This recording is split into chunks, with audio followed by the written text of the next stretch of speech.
Ya bu hep bütün bir bunu süver öğrengen iyice tutan koy. Bu arada kılıç diye. Bu ammağı var bu kılıç. Ammağa bu hette onus bir onu sıllarga amma kıtılıkta kostümü saka kırkılar sebe kılıç bu ile beytine. Kılıç. Ce görüyorum hepsi. Hadi bugün darha yine diyor Allah acabına.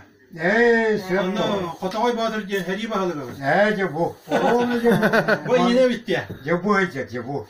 Bu arada bu amma kılı he. Ya bu mandın ha modala. Onu ben bir kırtık hepsini arıyorum. Böyle barbo böyle bir işte toyduğu vardı diye. Hadi bu. Yo beni de ben bahir kötü. Bana aktın da. O min akbatam. Ata uğrunu hurup taraf patladı. Bu tahta kelamlar ne yapakı vardılar. Hatta bunu paka o. Bu kız bu jen kim besaytay? Ha? Kim o bu besaytay? Bu sarıl büyük diye. Sarı öpüp diyor. Tepeyim o. Eti kopya da. Ya bu hiç kurumera bu bildim olan o. Bu malda ne var? Bu kuru bu maktan bu hamle ketili işin bu diye. Bu maktan var. Bildim maktan sağlanlar. Anı bu kılgastır tutayacaksın emek işi amanlık. Çuvaska amanlık yapacaksın.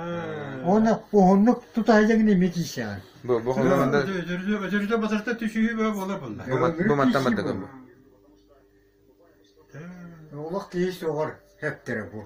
Gece ne kadar bu var. Bu amma geldi.